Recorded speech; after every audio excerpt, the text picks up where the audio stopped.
பால்ராஜ் அவர்கள் வீட்டிற்கு நீண்ட காலத்திற்கு பிறகு கிராமத்திலிருந்து நண்பர் ஒருவர் பார்க்க வந்தார். நீண்ட நாட்களாய் கிராமத்தை விட்டு பட்டினத்தில் வந்து குடியேறிய பால்ராஜ் வீட்டில் 2 நாட்கள் தங்கும்படியாக நண்பர் வந்திருந்தார். நீண்ட நாட்களுக்கு பிறகு 2 நண்பர்களும் சந்தித்ததால் பல காரியங்களை உட்கார்ந்து பேசிக் கொண்டார்கள். பட்டணத்தில் இதுவரை சென்று வராத பல இடங்களுக்கு 2 பேரும் சென்று வந்தார்கள். 2வது நாள் மாலை நண்பர் ஊருக்கு புறப்படும் பொழுது, பால்ராஜ், ஒரு காரியம் நான் உங்களுக்கு சொல்ல வேண்டும். நீங்கள் எனக்கு கொடுத்த இந்த விருந்து மிக நன்றாக இருந்தது. எல்லாம் எனக்கு வசதியாக இருந்தது. ஆனால் ஒரே ஒரு காரியம் நான் சொல்லுகிறேன், தப்பாக எடுத்துக்கொள்ள வேண்டாம். குளியல் அறையிலே விளக்கு எரியவில்லை, மற்றபடி எனக்கு எல்லாம் வசதியாக இருந்தது என்று சொன்னார். உடனே பால்ராஜ், ஓ அப்படியா, எல்லா விளக்குகளும் எரிய வேண்டுமே, இந்த சுவிட்சை போட்டாயா என்று ஒரு சுவிட்சை போட்டு காட்டினார். அப்பொழுது விளக்கு எரிந்தது. ஓ, சுவிட்ச் இங்கே இருக்கிறதா, நான் இதை கவனிக்கவில்லை என்று பதில் கூறினார். நண்பரினுடைய செயல் ஒருவேளை உங்களுக்கு வேடிக்கையாக தெரியலாம். ஆனால் நம்மில் பலர் இந்த நண்பரைப் போலத்தான் இருக்கின்றோம்.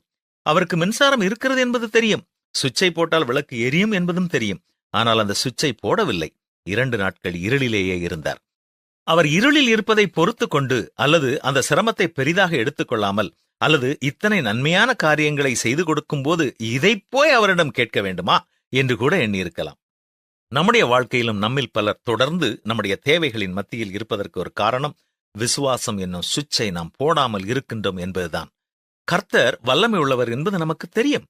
அவர் தேவைகளை சந்திக்கிறவர் என்பது நமக்கு தெரியும். ஆனால் நீ விசுவாசித்தால் தேவனுடைய மகிமையை காண்பாய் என்னும் சுவிட்சை போட மறந்து விடுகிறோம். அவருடைய தழும்புகளால் குணமாகிறோம். இந்த வேத வசனத்தை நன்கு அறிந்திருக்கின்றோம். பல நேரங்களில் அனுபவித்திருக்கிறோம். பிறருக்கு பிரசங்கித்திருக்கிறோம். அப்படி இருந்தும் கர்த்தர் எனக்கு சுகம் தருவார் என்பதை விசுவாசியாமல் இருப்பதால் இன்னும் நாம் பெற்றுக்கொள்ளாமல் இருக்கிறோமோ என்பதை சிந்தித்து பார்க்க வேண்டும்.